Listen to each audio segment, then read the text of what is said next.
নমস্কার প্রিয় দর্শক বন্ধুরা, আমি অ্যাস্ট্রোলজার মধু আর আপনারা দেখছেন আমার YouTube channel Madhu's astro info. মকর রাশির ব্যক্তিদের 2025 সালের মার্চ মাসটি কেমন যাবে, কর্মজীবন থেকে শুরু করে স্বাস্থ্য, এই সব বিষয় নিয়ে আজকের এই ভিডিওতে আমি আলোচনা করব। মকর রাশির 2025 সালের মার্চ মাসের মাসিক রাশিফল জানার আগে গ্রহদের অবস্থান এবং গ্রহ গোচর সম্পর্কে বিস্তারিত জেনে নিন। মকর রাশির রাশিচক্রের দ্বিতীয় ঘরে শনি ও সূর্য একসাথে উপস্থিত রয়েছে।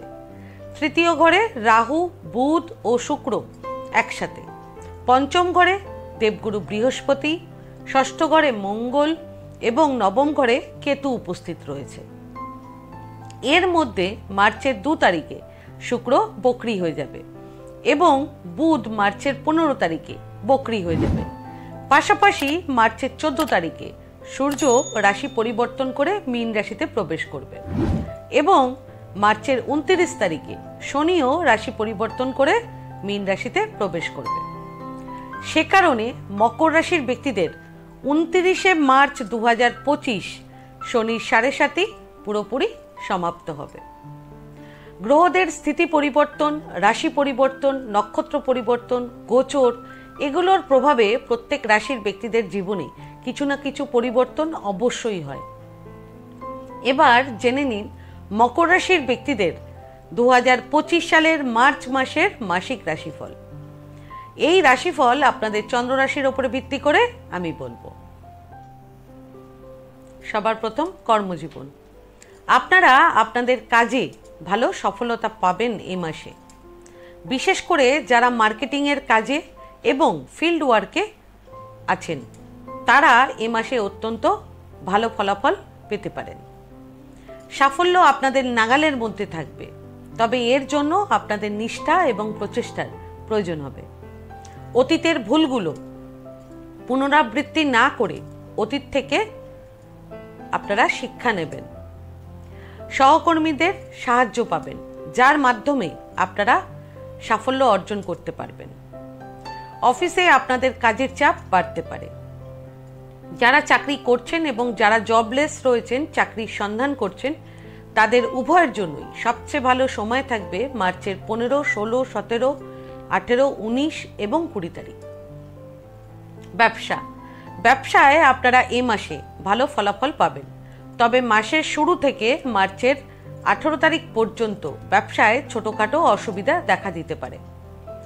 মার্চের 19 তারিখ থেকে এপ্রিলের 9 তারিখ পর্যন্ত সময়টা ব্যবসার জন্য অত্যন্ত অনুকূল হবে।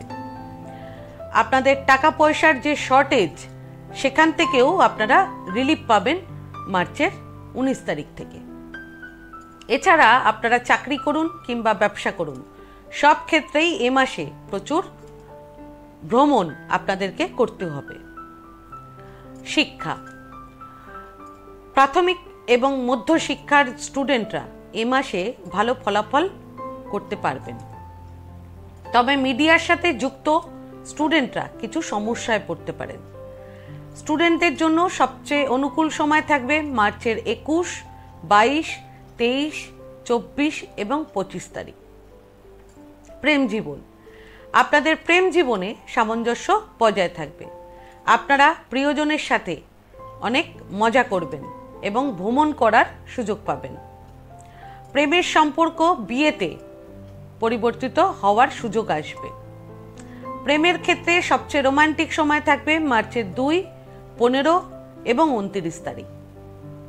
সেই সঙ্গে বাড়ির আশেপাশে কোনো ব্যক্তির সাথে আপনাদের প্রেম হতে পারে।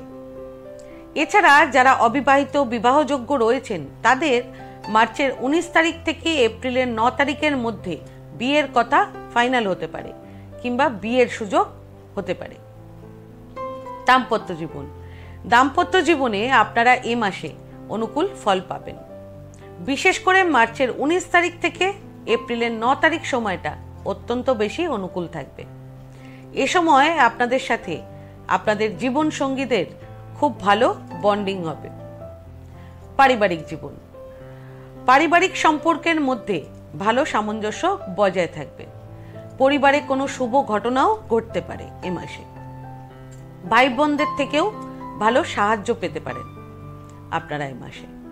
সমাজে আপনাদের সুনাম হবে, সামাজিক স্বীকৃতি পাবেন। তবে বাড়িতে আগুন এবং বৈদ্যুতিক সরঞ্জাম সম্পর্কে একটু বেশি আপনারা সচেতন থাকবেন। আর্থিক দিক, 2025 সালের মার্চ মাসে আপনারা আর্থিক বিষয়ে গড়ের চেয়ে বেশি ভালো ফলাফল পেতে পারেন। সম্পদের কারক গ্রহ বৃহস্পতির ভালো অবস্থান থাকায় আপনারা শুধুমাত্র উপার্জন করবেন না, এর পাশাপাশি আপনারা সঞ্চয়ও করতে সক্ষম হবেন। এছাড়া দেবগুরু বৃহস্পতি আপনাদের সঞ্চিত অর্থ নিরাপদ রাখতে এবং সঠিক জায়গাতে বিনিয়োগ করতেও সাহায্য করবে। আপনাদের আয় বৃদ্ধি পাবে এবং আপনারা কিছু অপ্রত্যাশিত আর্থিক লাভ পেতে পারেন। শেয়ার মার্কেটে বিনিয়োগ করার জন্য সবচেয়ে ভালো সময় থাকবে আপনাদের মার্চের 1 তারিখ থেকে মার্চের 14 তারিখ, আর সবচেয়ে এক্সপেন্সিভ সময় থাকবে আপনাদের মার্চের 22 এবং 23 তারিখ। স্বাস্থ্য, ঋতু পরিবর্তনের কারণে আপনাদের এ মাসে ঠান্ডা লাগা, সর্দি, কাশি, জ্বর হতে পারে। এছাড়া মানসিক চাপে এবং ক্লান্তিতে আপনারা ভুগতে পারেন। হেলথ ওয়াইজ একটু বেশি কেয়ারফুল থাকবেন মার্চের 7 এবং 8 তারিখ। কি প্রতিকার করবেন জেনে নিন।